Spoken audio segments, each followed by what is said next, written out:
This is She's on Call, a weekly show hosted by ENT specialist Dr. Sujana Chandrasekhar and General Surgeon Dr. Marina Kurian. They'll be joined by guest experts to discuss an array of newsworthy medical and health issues. You're invited to ask the doctors anything. The physicians and their guests' views are their own and do not represent any institution or for any personal questions. Please hit share and join us live on Facebook, Twitter, and YouTube at She's on Call, hashtag She's on Call. Please welcome our hosts.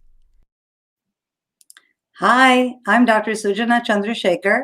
I'm an otolaryngologist, which is an ear, nose, and throat surgeon with a specialty in ear surgery, and I practice in New York and New Jersey with ENT and Allergy Associates. I'm Dr. Marina Kurian. I'm a general surgeon. I do a lot of laparoscopic or minimally invasive surgery, including some weight loss surgery and weight loss management here in New York City. Welcome to our second show. Marina, I can't believe we had over 5,000 views for our first show last week. That was fantastic. I think that has a lot to do with our team behind us and also our partnership with Scroll In, which is one of the leading news organizations in India. And it's watched internationally. So thank you guys for tuning in. Please take a moment to like and share and subscribe. You can see us at She's on Call on Facebook, on Twitter, on YouTube, on LinkedIn. And please let your friends know. I hope you know somebody who might be interested in watching the show. Please ask them to come along and watch with us and send in any questions, any comments. We'd love to make this as interactive as possible. Yep, when you send in questions, we're going to be able to answer them for you. Today we have a great show, but first we want to say Happy Father's Day. And I know it's Father's Day and you guys are all like, why are you having a show? But you know what? Everybody can learn any day of the week, and maybe this will be something fun and make you learn and laugh. So happy Father's Day to my dad, Zachariah Kurian. And happy Father's Day to my Appa, Dr. Hosekere Chandrasekhar, and to all those watching. And it's a somber day for people who have lost their fathers, particularly during COVID and during the uprisings here. And we send our love to all the families who are watching. What we do on the show is our format is that we're going to talk a little bit about the news topics that have come out in the past week. And then we have two fantastic guests that are joining us every week. This week, Dr. Nadia Hernandez, she's an anesthesiologist down in Houston. Oh, Houston, right? Anyway, and then Yep. Dr. Lilun Li, who is a ENT resident in DC. So Marina, maybe we'll start off by just explaining the name of our show. People ask me why She's on Call, and I love the name of our show, and I wonder if you want to share some of our thoughts about it. So She's on Call. We came up with silly names, right? Like, well, not silly, but kind of boring, like women doctors talking. It just seems so like, too concrete, too not fun. And actually, one of our team, Rose Horowitz, she was talking about it with her family, and her husband actually said, why not call it She's on Call, which is kind of cool. And a lot of it is, when I talk to my patients and they're like, I'm going to see my PCP, I'm like, oh, okay, what's his name? So I can put it in my thing. And then I think to myself, wait, it could be, is it a she?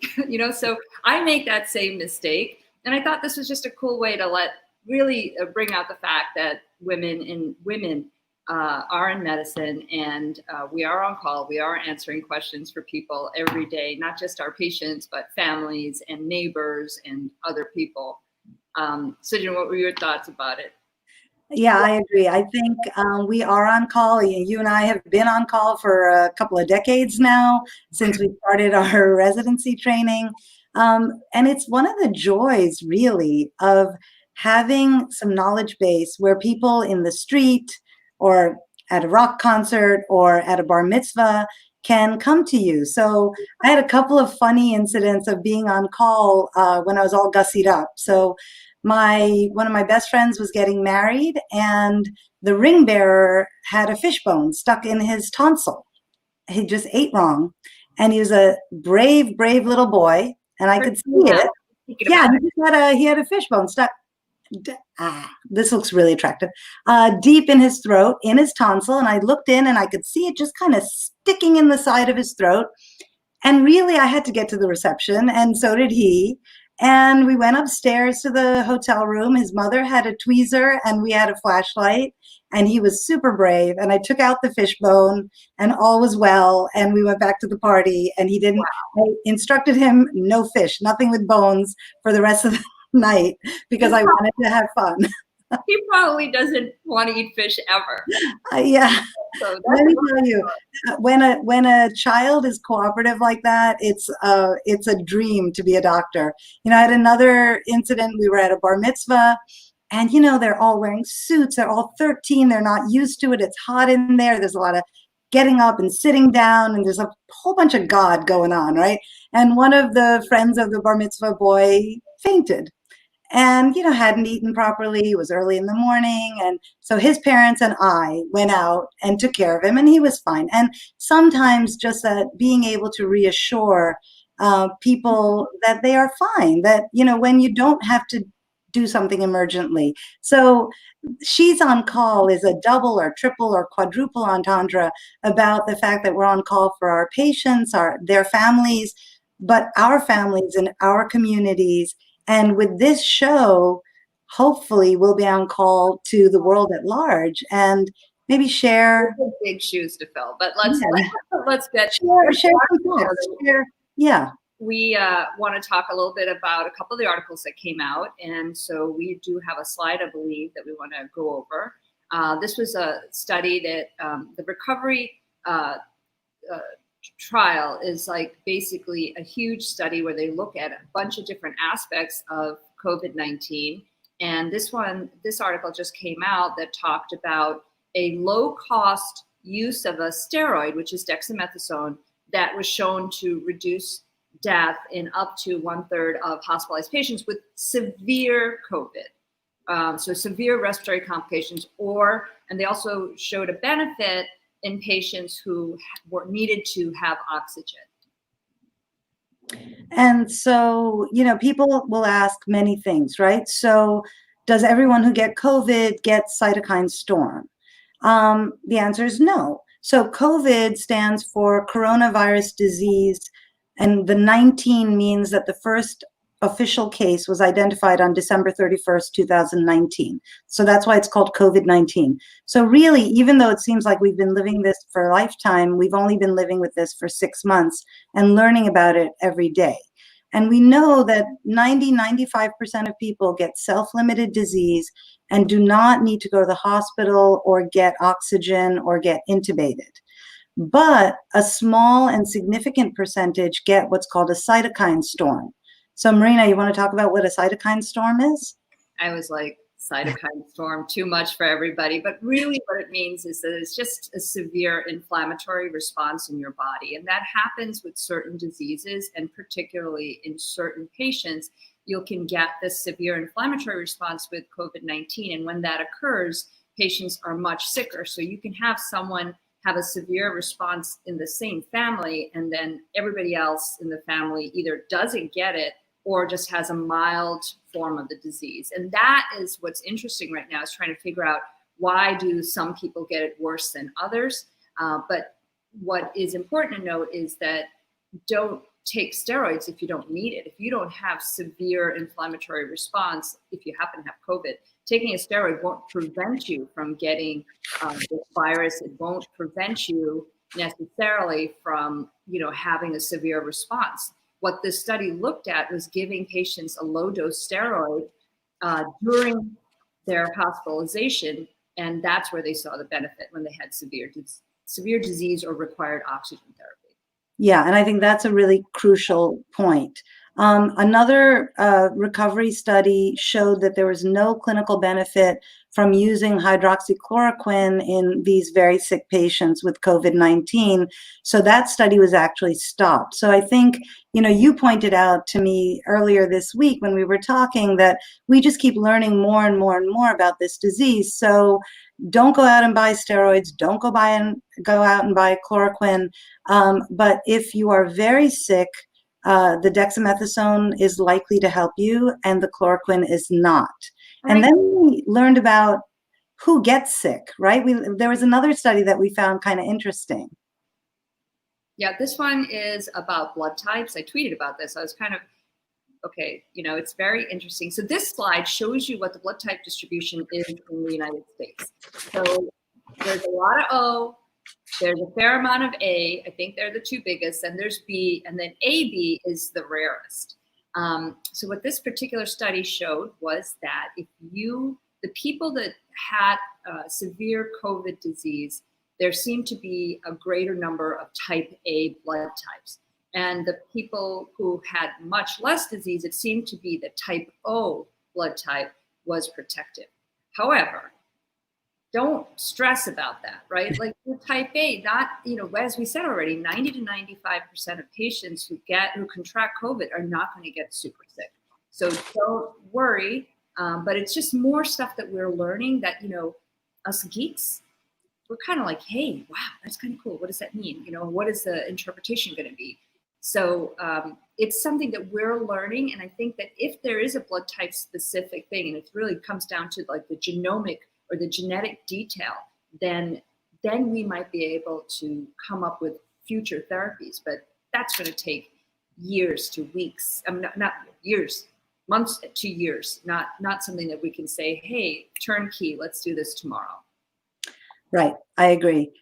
We have viewers watching from all over the world. I saw people watching from Bengaluru, which used to be called Bangalore when I lived there.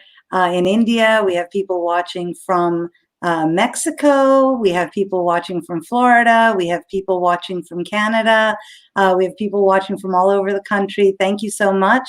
Please send in Jonathan Borstein. I'm going to be your best friend. I'm going to track you down in Union Square because you are just a loyal follower of news and facts, and I'm going to meet you one day.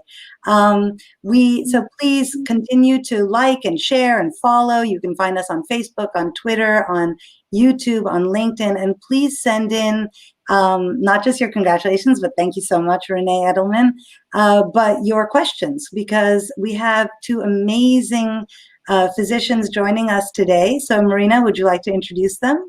Yeah, so Dr. Nadia Hernandez, again, she's an anesthesiologist who's going to be joining us, and Dr. Lilun Li, who is also an ENT resident down in DC. Welcome, you guys.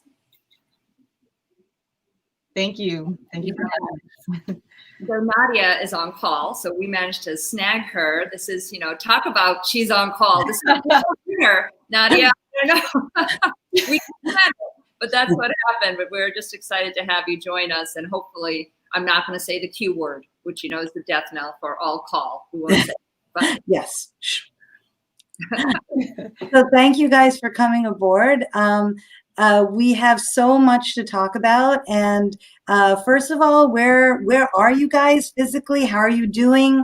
How are you and your families managing through what we've been through the last few weeks or months? So Nadia? So I live in Houston, Texas, and Texas is having it's a major wave right now of COVID.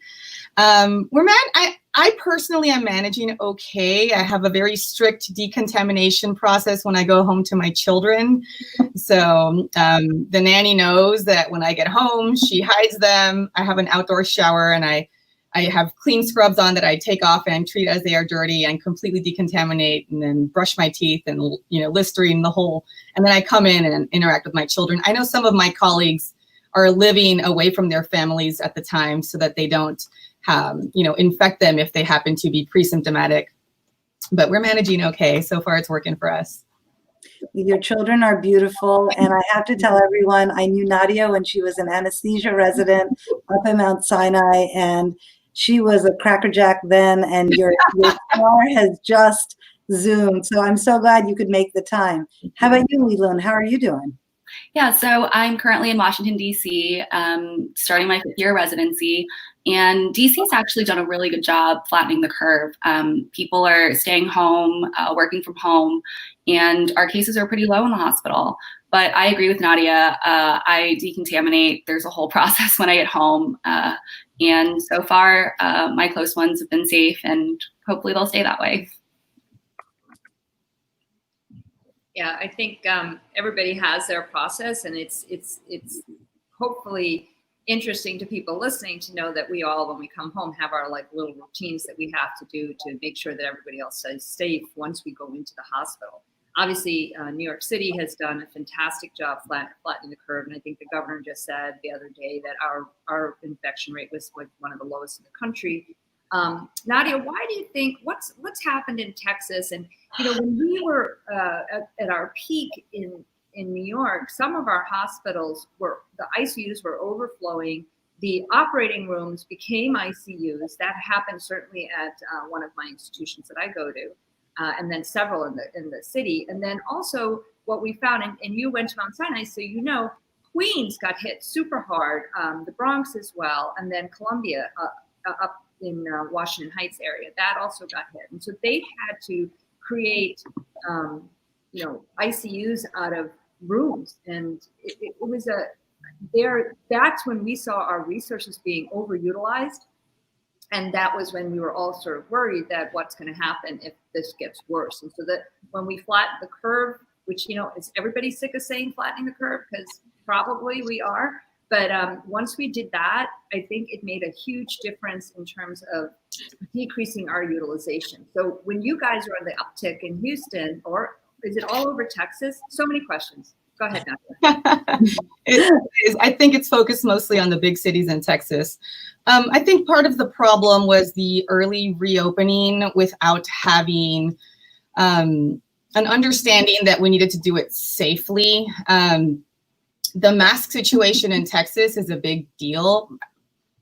The mayors of all the different big cities were advocating for enforcing mask use. However, the governor sort of countered them, saying that we're infringing on people's rights. And I want to say that was probably interpreted as it's not that important.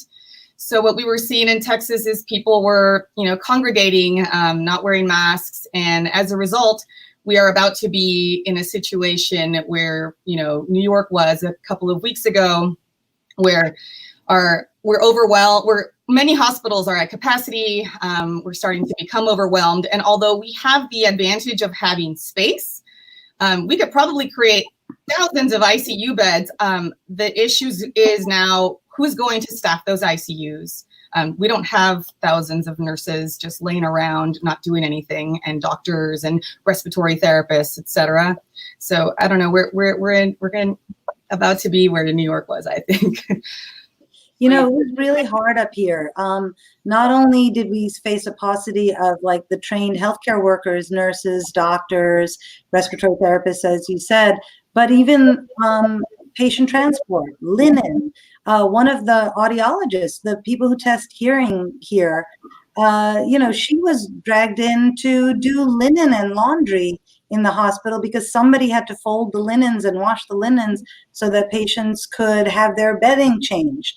One of the other audiologists was pulled in, and if you called the switchboard in the hospital, you're like, hey, Lisa, what are you doing answering the phone? Because we need people at every level, and that's what we saw here, and we really hoped that the rest of the country learned from that. And I think the injection of politics into healthcare made the science not heard as well as it should. Even my mom, who's a physician, she's like, oh, come on. All you guys are saying is, wear a mask, wash your hands, keep distance. Wear a mask, wash your hands, keep distance. But that's actually the best medicine right now. And we've done it up here in the Northeast, and we're seeing that flattening of the curve that we talked about, in March. And unfortunately, we're seeing that curve rise in many cities. What's going on in DC, Lilun?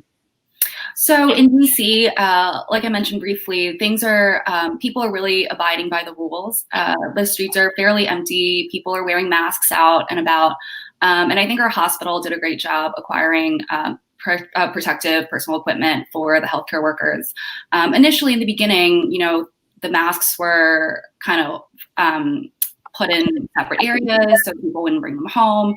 And, we were all kind of dealing with using N95s during the day all the time. But now it's kind of just become part of the routine. We're getting our PPE when we need them. And then in terms of our ancillary staff, they were originally sent to do some other jobs. Like some of our techs were sent to do fever checks at the front of the hospital. But for now, I think our volume has gone back to normal and they're back to their original positions. I think if you guys can you pull up that slide for us on the on which states are seeing an uptick, and that will also be instructive, I think, for everyone that you know, these are the places that have, the ones in pink are the ones that have a policy for wearing masks in public.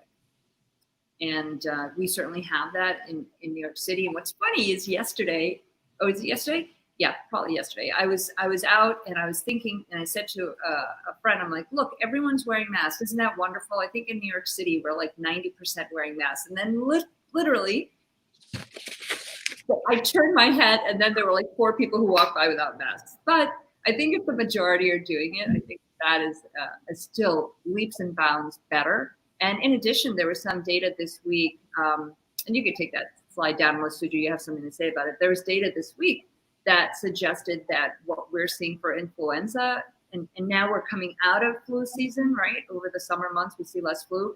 But still, when there, as I said, troves of research here, as they're looking back through the past 3 months, they're seeing that there was a decrease in actual incidence of flu. So wearing masks, washing hands, all important.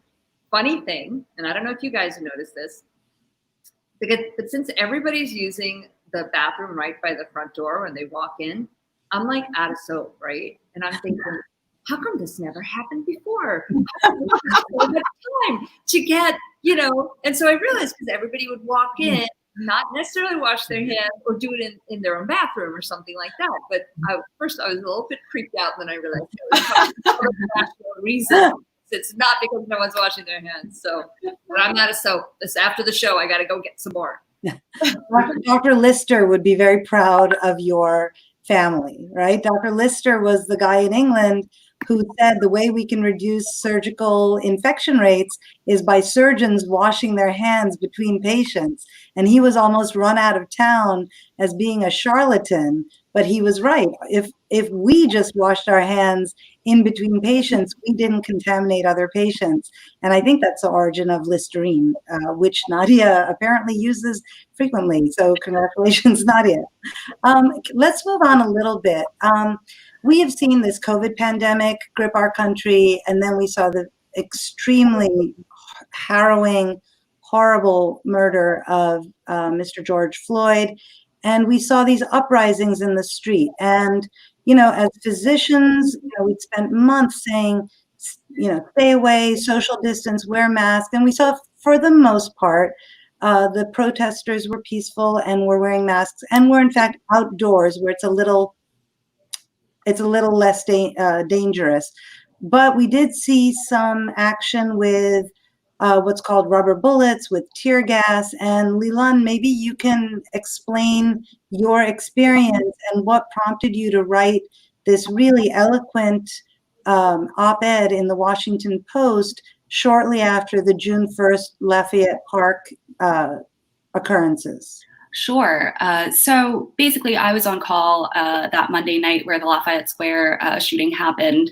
And, you know, just kind of as a background, it was a day where most of you guys saw President Trump on camera giving a speech about what was going on in light of the George Floyd incident. And, you know, honestly, for me, I was in clinic till pretty late and I wanted to get home on time before the curfew. There was a curfew set by Mayor Bowser in DC for 7 p.m.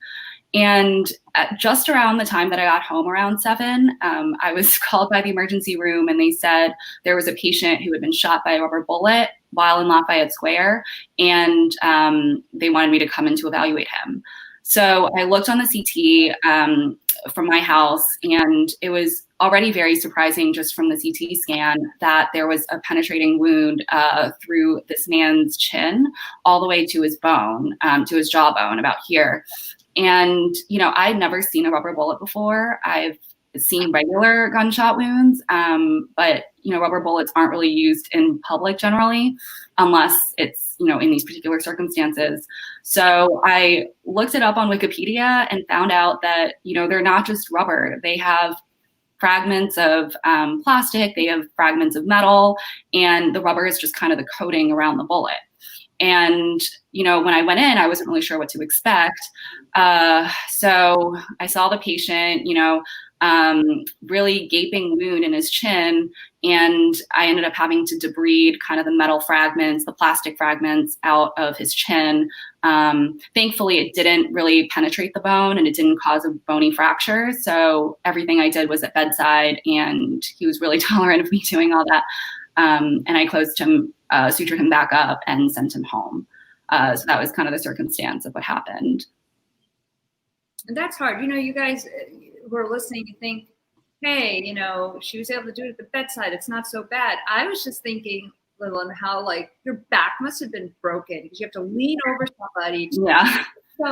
And you're at an awkward angle. It's not even like you're in the operating room. You're doing this in the ER. And then to need, when we talked earlier about how you fished a bone literally fished a fish bone out of a child's tonsil, and you really need someone to hold still. I mean, all of us who have been in the emergency room, and Nadia, probably in your training, you were called out to help sedate a young child who was screaming and carrying on because they were not allowing, any kind of suturing or any foreign body retrieval. So for you to do that, and it requiring that at the bedside, but not, and it was fairly deep, you said, if it was going down, that's multiple layers of suturing. And then,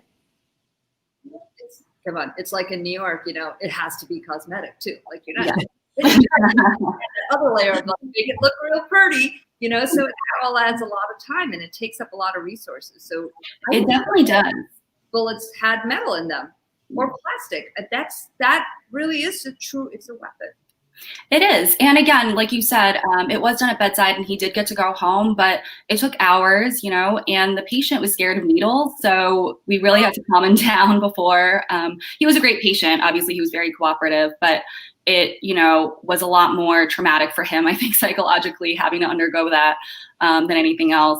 And I had actually offered possibly to go to the operating room, but, he had family at home and he didn't want to stay in the hospital with all the other COVID patients who were there. So there were a lot of social factors that, led us to pursue the bedside route. And again, like you were saying, bedside procedure sounds pretty straightforward, but it was a lengthy procedure and he obviously had to tolerate that. So, and this is during COVID, right? This is during the time when you're taking extra precautions, almost just to say hello to people, right? We're all wearing double masks and a gown and gloves and eye protection. So put all of that and a headlight on and try to help somebody who is scared and very frightened and appropriately scared of the lady leaning over him taking fragments out of his face. Yeah. A lot of times we have a stranger, no less, right? Yes. Stranger. Now everybody's a mask stranger. You walk into the hospital, everyone's wearing a mask. It used to be you could establish a little rapport. Hey, I'm Dr. So-and-so. I'm here to try and help you, and then we're going to do this. I'm going to put a mask on. And now, no, you don't even, you see this much. Yeah. I've been meeting new patients in the office and they're looking at me because, obviously they've seen pictures of me on my website. They're just like, I don't know, obviously I don't look like my picture, right? So it's so impersonal in a way. It's not like we're the Lone Ranger. And that was a different mask. Right. We have people watching from all over. We've got people from Durham, North Carolina. We have people from California. We have people telling me the salad bowl up in Northern California is still, the cases are rising. So even though the state as a whole looks good, there are pockets everywhere that are still rising. Monarch Mech asks, is there a safer alternative? Is there a safer alternative to be hit with rubber bullets? Yeah, don't be hit with any bullet.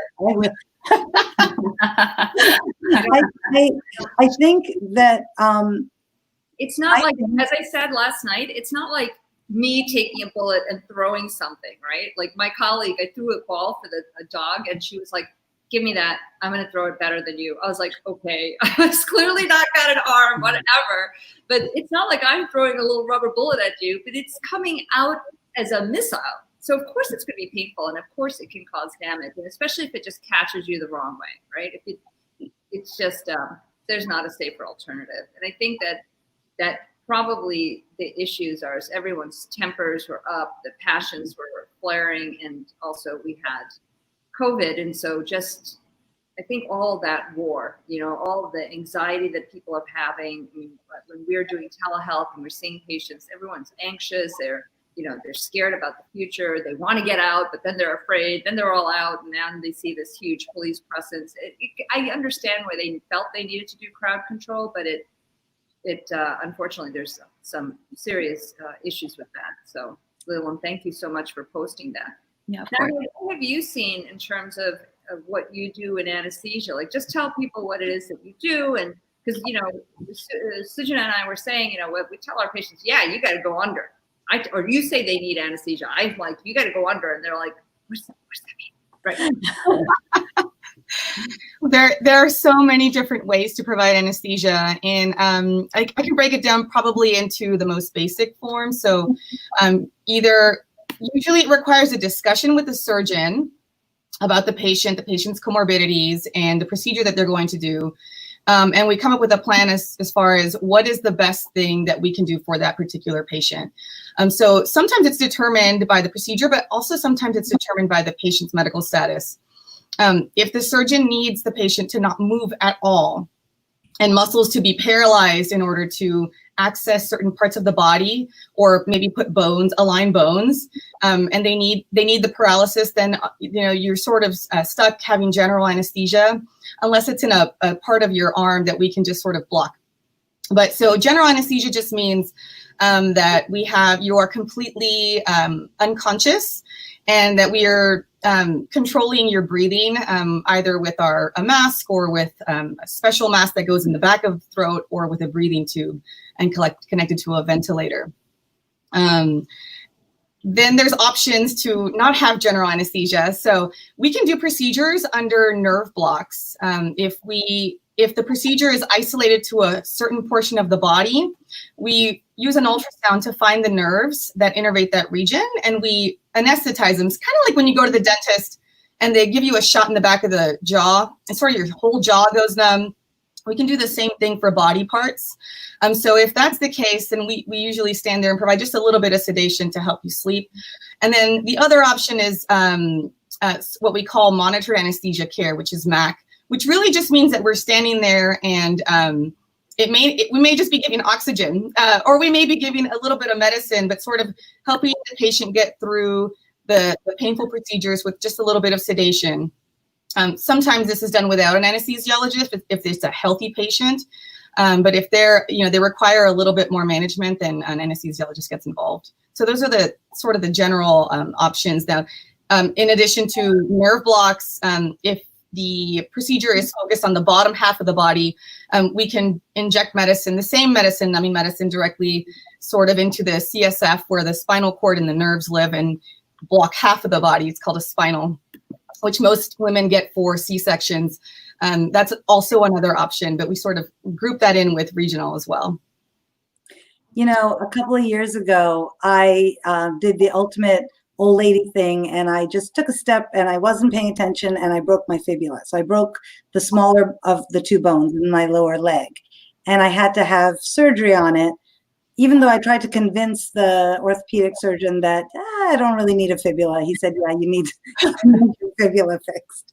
And I had a really cool ultrasound and regional nerve block, and the anesthesiologist saw that I was a super nerd and allowed me to watch while he did the ultrasound, and found the nerve, and I could feel it block.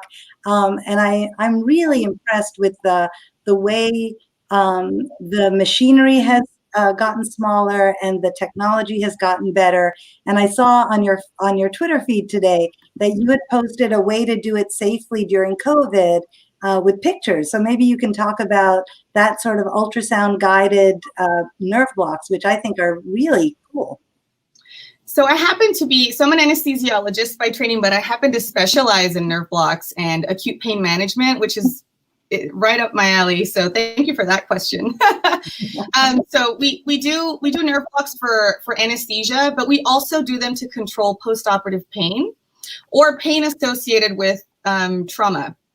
And so the picture that I posted was related to a patient who fell from standing and broke their hip. We go down to the emergency room and we do the nerve block so that they won't get high dose opioids for pain and end up in a very confused state. Now the challenge is, especially in Texas, that everybody's testing positive for COVID as they come in. And how can we go into these rooms safely with our equipment and do these procedures? So what I posted was a pocket ultrasound that I have. We put it inside of a sterile sheath, which included the phone, which makes it easier for us to go into these rooms because we have on our full PPE, but now my equipment has on full PPE as well. And we're able to localize tissue planes, nerves, bones that lead us to inject numbing medicine exactly where we want to put it. And then when we're done with the procedure, instead of having to wipe down this large machine, we able to sort of just hand over the clean ultrasound and phone to the nurse. And there you go. Showing it. Yeah. But it's really cool. The things you learned during COVID are that your phone works under plastic. Why is it that it doesn't work when you need a special glove to touch it? But look, you have a glove on and it's working through plastic. So hello, thank you Apple or Samsung for making these upgrades. So I want to say one of our guests from last week's premiere show, Hafia Eltahar, just said hi, and thank you, Hafia. She's a resident at New Jersey Medical School, and she was fantastic last week, along with Dr. Dara Cass from Emergency Medicine. So we're so happy to grow our family like this. We've had people texting in and sending messages, and my daughter, who's 15, says the best alternative to rubber bullets is to not shoot people. And I think the safer alternative is not shooting at protesters. She's a logical girl. I guess she got it from her dad. Happy Father's Day to her dad. I'm wondering, Lilun, your specialty is ENT, like mine, but unlike me, who went to the E, you're going down to the T. You're going down to the throat. And I know. Yes, well, we all have our And then instead of doing all people, you want to do pediatrics. Yes. So maybe you can talk to our listeners and our viewers about what pediatric ENT is, and maybe what parents should look for, especially since children and small children are spending a lot more time in homes that may not be ideally child-proofed once the baby is, over 2 years old. Yes. So yes, I'm very interested in pediatric otolaryngology, and I love working with kids. They have some of the diseases are similar, and some of them are a little bit different. And I think one of the things that we were talking about was that kids are staying home more now, not going to school as much, and they're with their family at home more, but not necessarily with as much supervision. And one of the things that happens that we see a lot of is foreign body ingestion.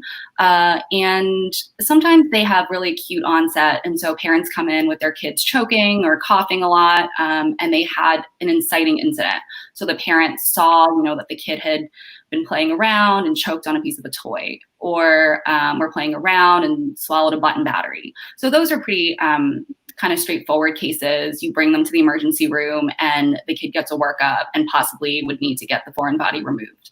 And again, in those instances, if you see that happening and if your kid is having those significant symptoms of, again, choking, coughing, difficulty breathing, then obviously going straight into the emergency room for professional help. Then there are kind of more subtle signs where a child might have accidentally ingested something, again, toys, coins, button batteries, nuts, popcorn kernels, things like that.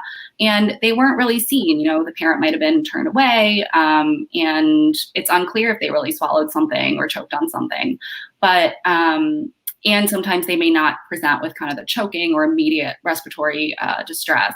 But, if a child is constantly coughing, chronically coughing with no real source, they're otherwise not sick or anything, if they're having pain with swallowing, if they're drooling more than usual, and if they have this constant irritation in the back of the throat or, the pain, you may want to consider getting it evaluated as well, because they could have a foreign body that's lodged in either, the esophagus or the food pipe or the airway, the windpipe.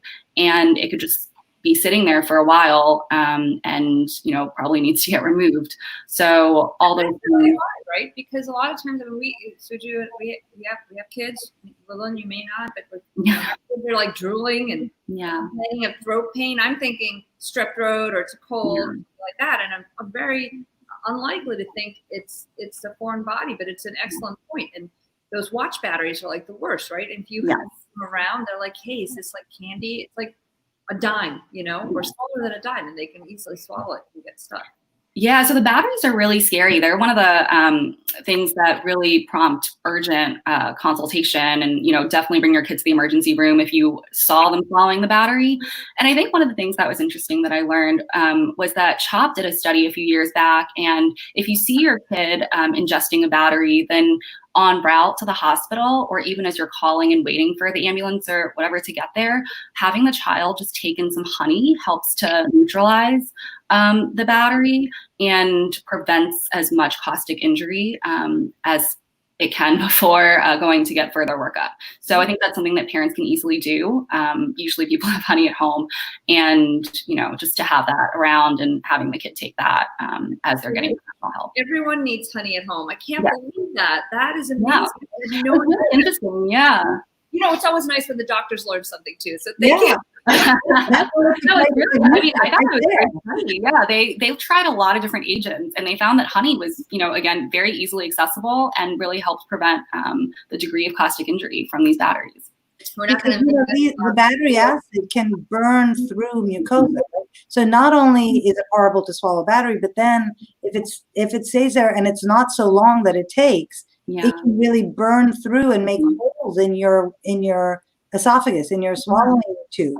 So that's that. And CHOP, for people who don't know, is the Children's Hospital of Philadelphia, and is associated with the University of Pennsylvania.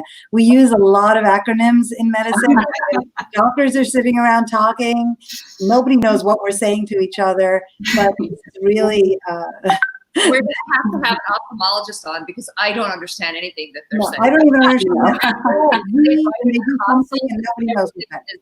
A little abbreviation. So, and the other nice thing about honey, by the way, like if you guys plant, I'm not a gardener, but my girlfriends that are, they all plant things that are for pollinators, so that bees will come, because of course we're having a bee problem, right? That's likely. So we need bees to make honey, and now honey is so amazing. So I'll tell you, we have a few minutes left. We're getting greetings from all over the place. My friend Irene, who I went to high school with, is now living in Texas. We have a lot of Texans tuned in today, and a lot of places, people saying that their mask wearing is really quite poor in many parts of the country, unfortunately.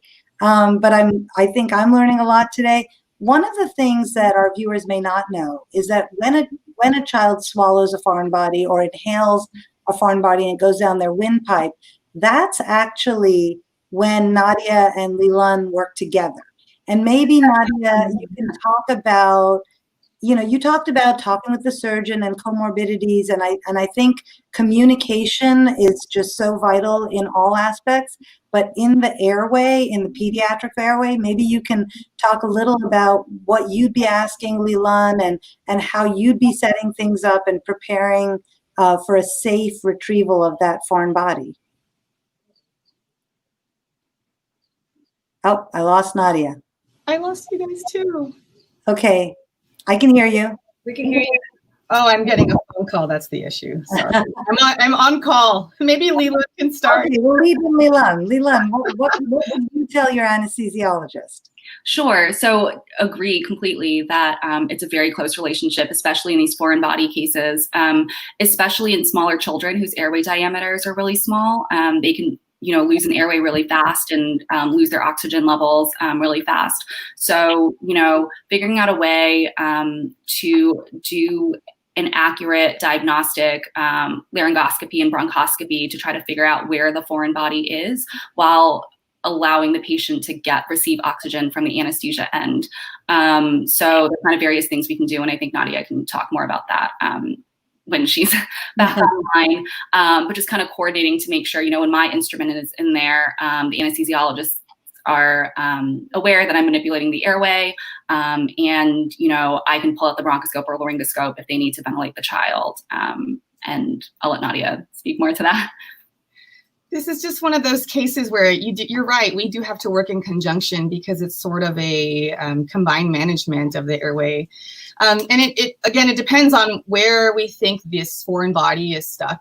If it's sort of in the proximal oropharynx, and they just need a little bit of putting in a breathing tube to keep them safe, maybe because they ate, I think can happen. If the patient just ate, giving them sedation is actually very dangerous because you lose your reflexes, and if anything comes back up, it can go into your lungs and cause some really bad problems. So it's a lot of factors to consider, whether or not we're just going to do a little bit of sedation so they can go in and get something that's very superficial, or whether they need to be really deep and we need to protect their airway even further before that foreign body dislodges and goes deeper into the body. So there's lots of options here. We want to talk about something else that's a little bit controversial. I think one of the things that we found being women physicians is that sometimes we're met with issues. So one thing that came up in Twitter recently, and our executive producer Sri Srinivasan, kind of blew up social media by announcing when he was looking for a new job, right? Because that's not usually the thing. And so this was a way of using social media to help yourself, but also it was a great way of allowing people to know that this thing happened, but I'm moving forward, and this is this is a way to help. And it opened, I think, my eyes to how social media can be used in many different ways. So this week there was a an oncologist from Stanford that on Twitter broke her story that she was moving from Stanford to Yale and the reasons behind doing it. So Sujana, you want to talk a little bit about Dr. Kunz? Right. So Dr. Kunz had been at Stanford for 19 years, had done her internship, her residency, her postgraduate training, was on staff there, and wrote on Twitter that as she moved up, she faced such gender harassment because of her success that she could not abide it any longer. She was grateful to those who were supportive of her, her patients, her colleagues, but she couldn't abide it and she left. And she's going over to Yale now, starting July 1st, which for those of you who don't know, that's the beginning of our academic year in medicine. And when we looked into this, JAMA, the Journal of the American Medical Association, had a study on self-reported sexual harassment in academic medicine, and women reported 30% of women reported sexual harassment, whereas only 4% of male physicians did. So this is women physicians in academics versus male physicians. And of the women who reported the harassment, 40% said it was severe, 59% said it decreased their confidence, and 47% said that it caused negative career effects. And, it really pains me that in 2020, this is what we're talking about still. And I wonder, either Lilun or Nadia, if you feel comfortable talking about either your experiences or experiences you've seen other people have, or ways, in fact, that you are trying to combat this where you are. And I know, Nadia, your institution has a beautiful diversity initiative going on? Yeah, I think many women experience this, and a lot of us are very, we're sort of afraid to talk about it for fear of repercussion. So myself included. You can imagine somebody who looks like me, a young female, appears to be single because I don't share my personal life.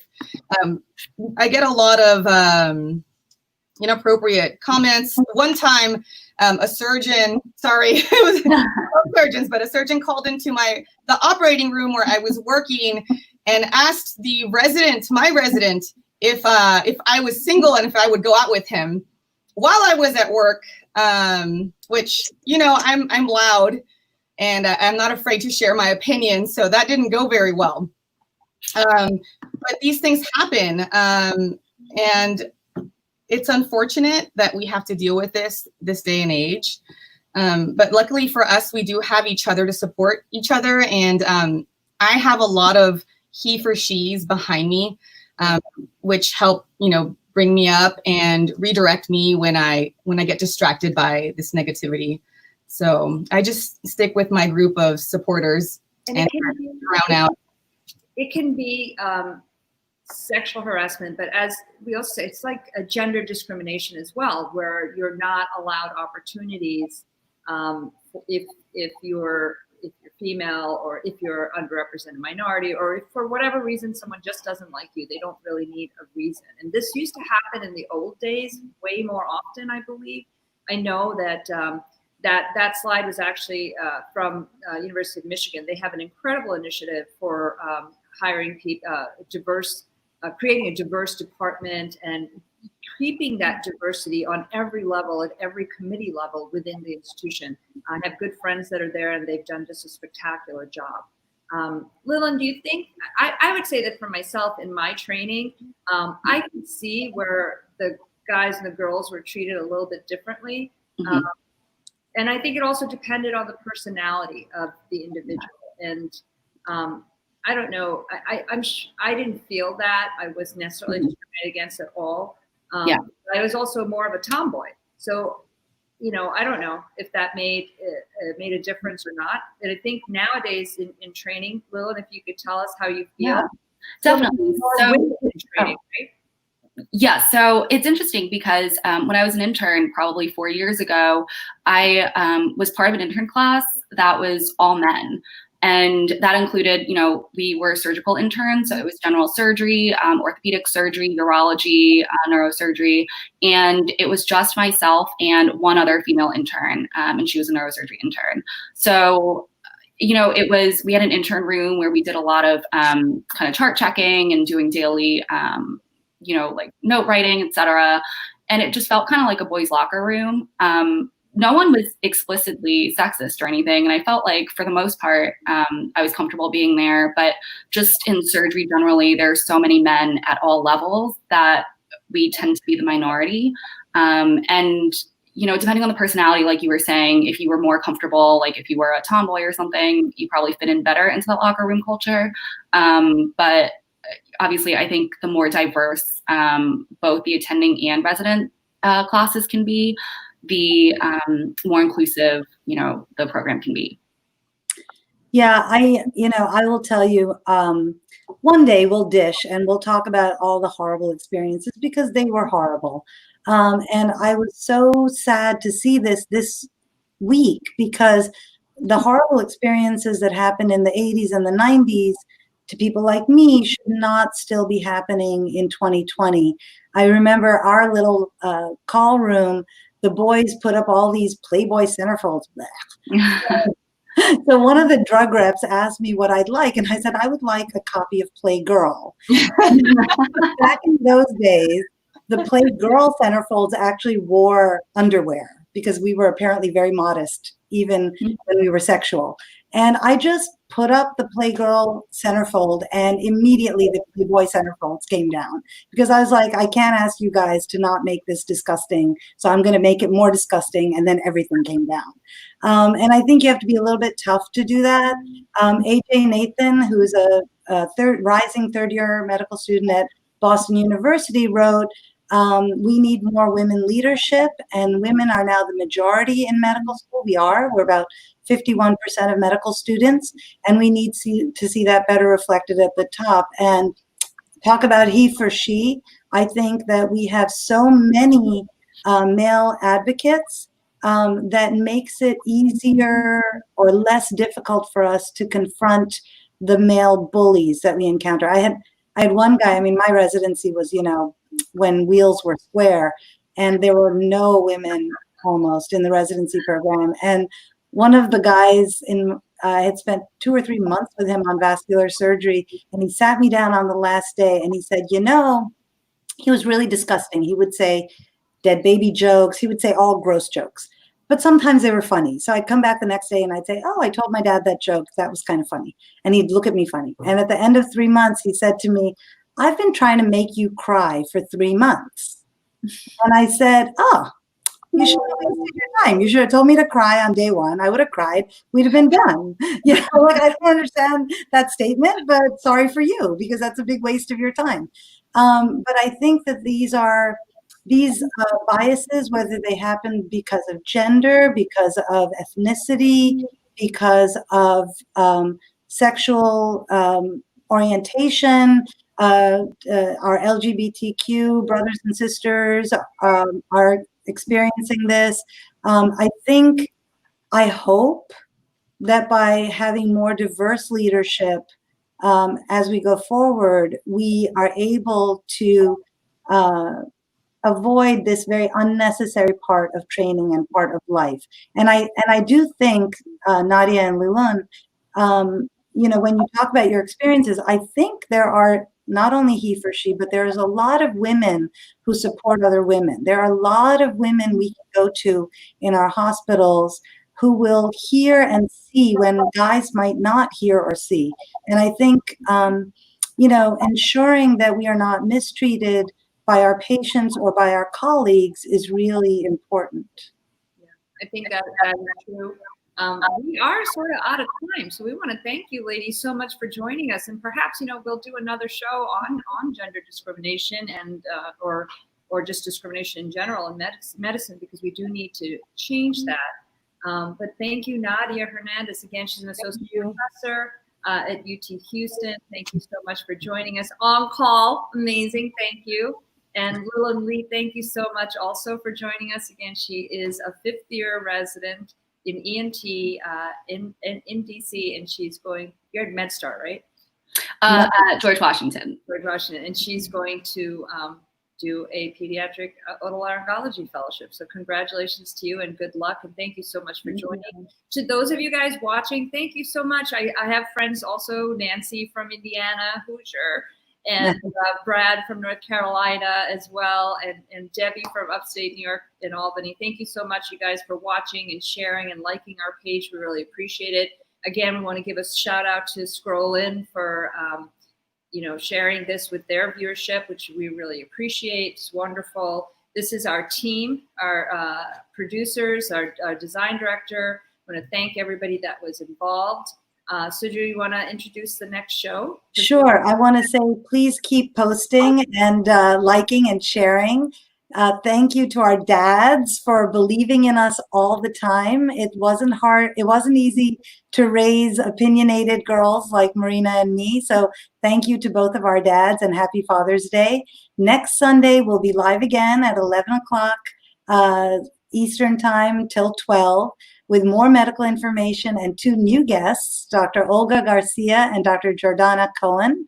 So please continue to like and subscribe and follow and invite your friends.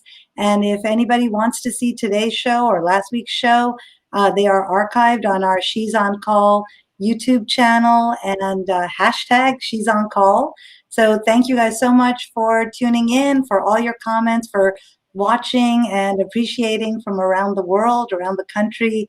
It was great to see your names pop up in the feed. Yeah. Actually, it's also super fun for me to hang out with Sujana, even if it's online. So thank you, Sujana, because that was really fun. I want to definitely thank our team again, because you guys have been awesome. And thank you to the viewers, because, this is why we're here, because we feel that we are helping educate some people and hopefully making learning fun.